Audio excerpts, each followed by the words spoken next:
Yeah, no, you are correct. It's quite a very trying time, and really our hearts and prayers and thoughts are with the family, with my mom, Mthembu, and the kids who I know very well. And yeah, it is a sad time, especially for anyone who had the privilege of crossing paths with Velase will really be touched uh, uh, a lot because of the kind of person that he was. Uh, he was a very nice gentleman. I remember when we went to lay to rest his mother a few years ago in Witbank. He would, talk so much, in admiration of his mother. But you will also tell anyone who cared to listen, who was coming to mourn and to support the family, that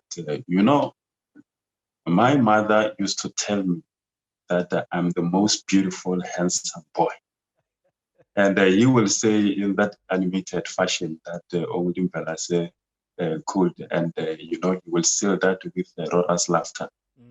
And upon hearing of this shocking news of his departure yesterday, I sat in a state of paralysis, just thinking if it, that is possible.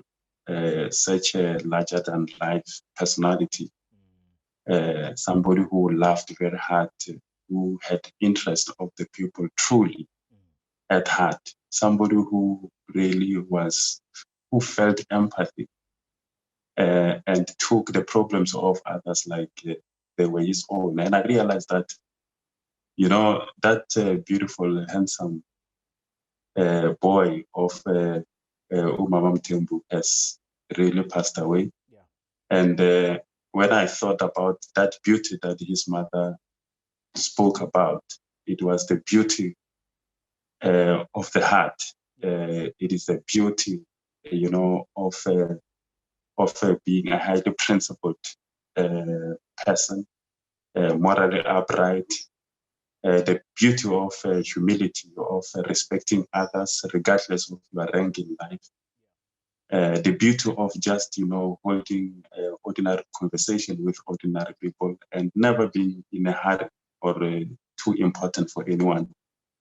And that is a kind of a true leader that really this country needs, and we should be proud of that.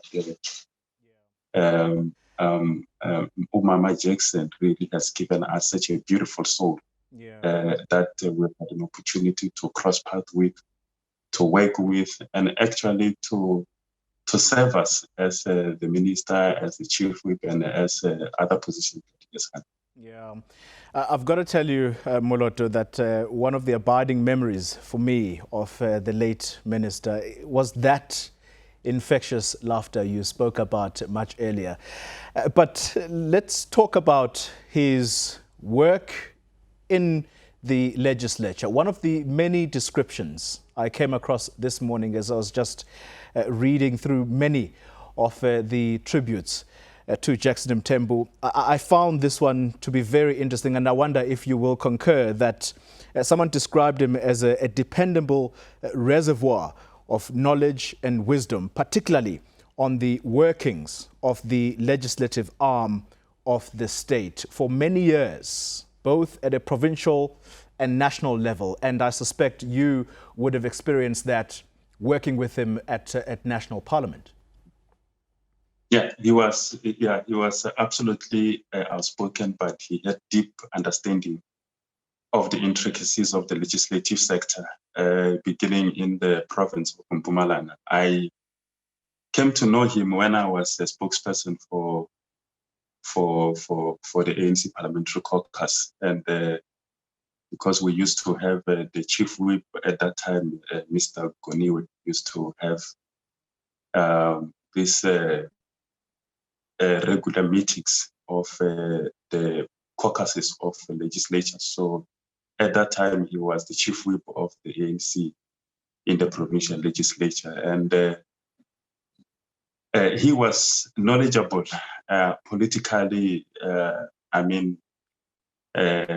in terms of the legislative workings, of parliament, of the provincial legislature. And it was therefore no surprise that when he became the chief whip and sort of a custodian of the rules, he was really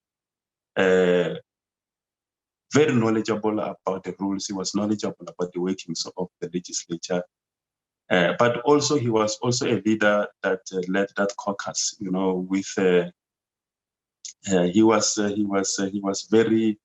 he really deeply cared about not only the people of South Africa, but also the members of the caucus that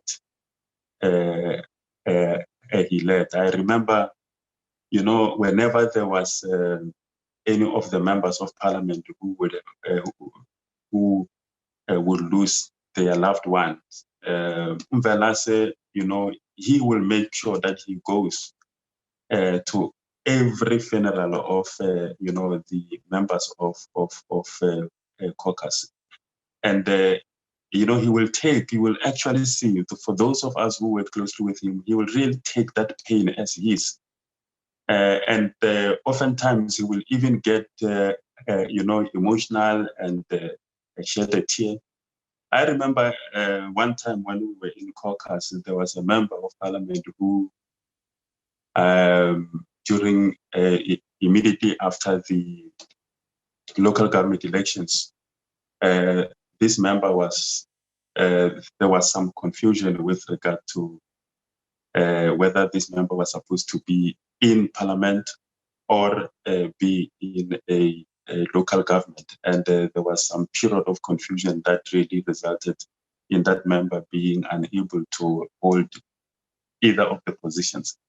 And the manner in which, Mvelase took the matter to heart and very emphatic about the circumstances of that member. I remember even one moment when he was addressing caucus, he was, talking with passion, but also really having the interest of that member at heart, that he was even choked with tears.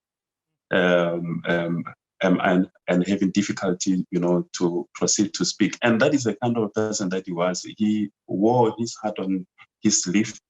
He laughed. I'm yet to find anyone who will have a problem or did not like Mvelase, because he loved everybody and he will laugh with everybody.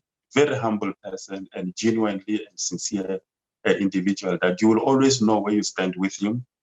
You ask me what I will miss. I will miss to be shouted at. He used to shout at me, and the next moment we will be laughing. We'll fight about this and that on strategic matters of communication, and we'll spend a lot of time sometimes before we issue a statement in caucus, fighting and trying to show each other reason. And oftentimes he will win, oftentimes I will win. But he's one person that, despite being powerful, being a leader, holding a high position, if he is wrong, he will always come back to you, regardless of your rank, how lowly you are, and ask for forgiveness. And that is a kind of a leader that, he will always, that's kind of principles, the kind of person that he was, he will always miss. Oh. Moloto Mothapo, thank you very much for your reflections. And I must tell you, we are all just thinking about you, the people who worked very closely with him. At this moment, as you talk, I can't imagine what it must be like for Nongceba Mhlawuli, who was the last communicator to work closely with Minister Jackson Mthembu. But let's leave it there for the time being.